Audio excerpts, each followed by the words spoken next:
Assalamualaikum warahmatullahi wabarakatuh. Dengan saya Gina Salsabila. Di sini saya akan menjelaskan tentang konsep komunikasi data dan radio opak internet protokol. Yang pertama, jelaskan apa yang dimaksud layak OSI. Open System Interconnection atau OSI adalah model frekuensi yang diciptakan dari sebuah kerangka yang bersifat konseptual. Namun saat ini telah berkembang dan menjadi sebuah standarisasi khusus berkaitan dengan koneksi komputer. Tujuan dari pembuatan OSI layak adalah menjadi model rujukan bagi setiap vendor atau developer sehingga produk atau perangkat lunak yang dibuat memiliki sifat interpolatif, yang berarti user dapat melakukan kerja sama dengan produk atau sistem tanpa perlu melakukan penanganan secara khusus atau spesial. OSI layak adalah model frekuensi yang dikembangkan untuk menciptakan sebuah kerangka yang bersifat konseptual. OSI layak juga memiliki 7 model layak yang terdiri atas application, presentation, session, transport, network, data link, dan physical layak. Yang selanjutnya, jelaskan apa itu application layak dan contoh standarisasi layak tersebut. Tahapan ini berhubungan langsung dengan pengguna. Application layak merupakan prosedur penyambungan komunikasi dari perangkat. Artinya, application layak adalah penghubung antara perangkat dan sistem komunikasi. Contohnya, saat mengirim surel, program email seperti Gmail akan memulai komunikasi dengan jaringan sebelum pesan bisa dikirim. Disinilah aplikasi layak berlangsung melibatkan protokol HTTP, SMTP, PTP, dan Telnet.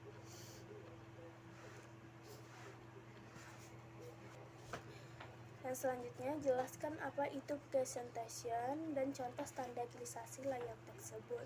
Presentation layak bertanggung jawab untuk mempersiapkan data agar digunakan dengan program tertentu, atau dengan kata lain, mempresentasikan data agar program tersebut dapat menyerap, mengakses, dan menggunakannya. Yang selanjutnya, jelaskan apa itu session dan contoh standarisasi layak tersebut. Durasi waktu yang diperlukan untuk berkomunikasi disebut session atau sesi. Lapisan ini bertanggung jawab untuk membuka jaringan dalam durasi waktu yang cukup agar pertukaran data berjalan dengan baik. Session layak mengirimkan data melalui pos-pos. Contohnya, untuk mengirim 100 data, session layak bisa mengatur penempatan pos setiap 10. Jika setelah mencapai 50 tiba-tiba jaringan putus, maka pengiriman data bisa diulangi dari pos terakhir. Yang selanjutnya, jelaskan apa itu transport dan contoh standarisasi layak tersebut. Layak transport data menggunakan protokol seperti UDP, TCP, dan atau SPX atau Sequence Packet Exchange. Yang satu ini digunakan oleh network tetapi khusus untuk koneksi berorientasi IPX. Layak transport adalah pusat dari mode OSI layak.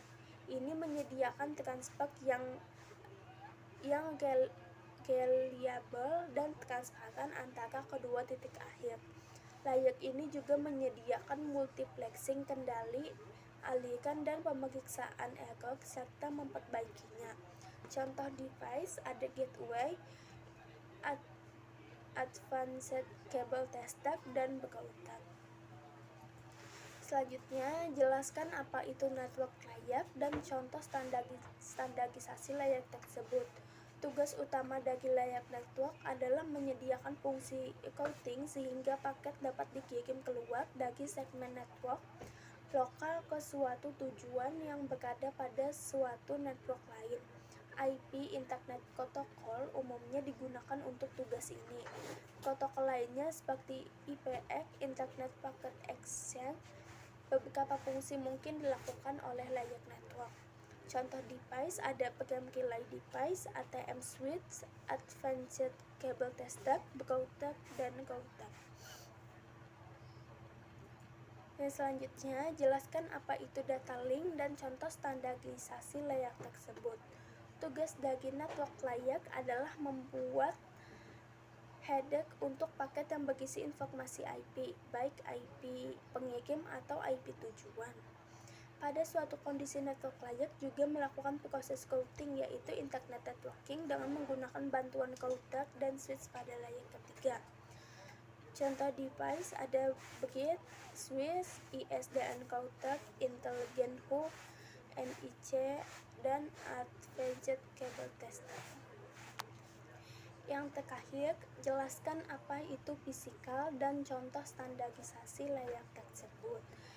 Dan model OSI layer terakhir yang paling utama adalah physical layer. Fungsinya adalah untuk mendefinisikan media transmisi jaringan, sinkronisasi bit, metode persinyalan, serta membangun arsitektur jaringan seperti pengkabelan dan topologi jaringan. Contoh device ada capacitor, multiplexer, hubs atau passive and active, TDR, oscilloscopy, dan amplifier. Yang selanjutnya yang B ada radio over internet protocol. Pertama, jelaskan apa saja semua tentang COIP.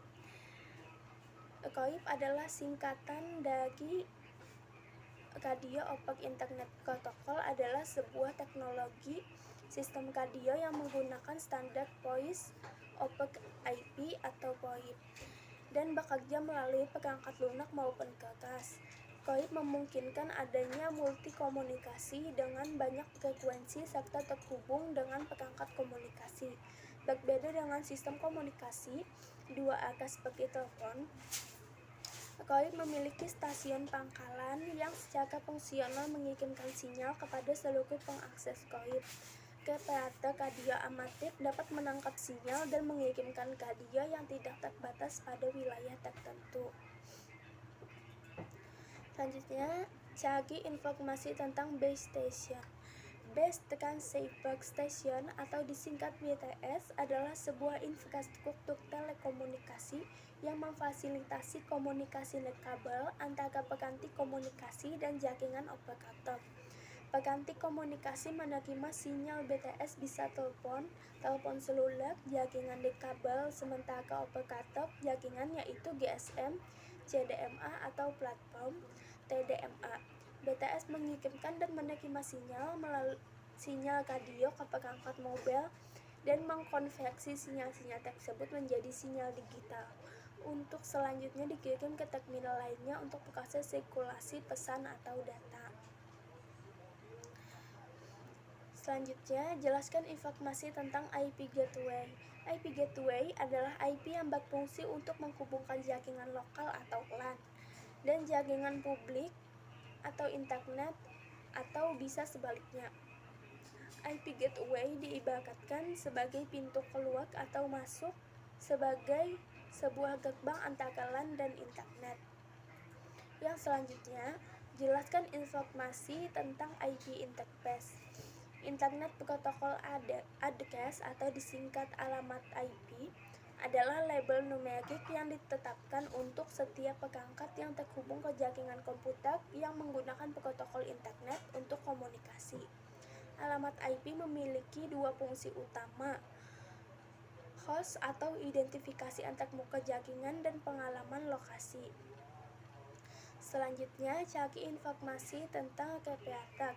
Secara bahasa, kata capacitor berasal dari bahasa Inggris atau capet yang memiliki arti pengulangan. Secara terminologi, definisi capacitor yaitu pengulang kembali atau secara lengkapnya yaitu alat yang berfungsi untuk mengulang atau meneruskan kembali signal ke area sekitar perangkat ini dengan lebih mudah. Definisi capacitor yaitu suatu alat atau perangkat yang mempunyai fungsi untuk menyebabkan jangkauan sinyal. Sinyal Wi-Fi yang belum terjangkau oleh sinyal dari server, yang mana tujuan hal itu adalah untuk menangkap sinyal Wi-Fi. Yang terakhir, keuntungan menggunakan sistem COIP. Yang pertama ada ekonomis, mengurangi biaya penyewaan saluran telepon untuk remote yang dikontrol base station untuk menggunakan standar koneksi internet yang telah dipasang di area tersebut. Yang kedua, beberapa konsol PC atau komputer pribadi tetap dapat dioperasikan tanpa biaya yang tinggi untuk instalasi konsol tetap. Hampir semua PC dapat menjalankan aplikasi perangkat lunak Control Remote Base Station. Yang ketiga, kebanyakan perangkat LMR Base Station yang telah ada mudah tersambung dengan ROIP dengan tambahan router atau gateway dalam penggunaan E dan M, TON, KMOS, atau mode lainnya. Yang keempat, ada base station control dapat digunakan di mana saja akses internet terkoneksi dengan jaringan baik secara lokal, nasional, maupun internasional. Yang kelima, aman digunakan dalam percakapan grup dan komunikasi antara radio dan bentuk komunikasi lainnya, termasuk jaringan telepon maupun komputer. Secara geografis,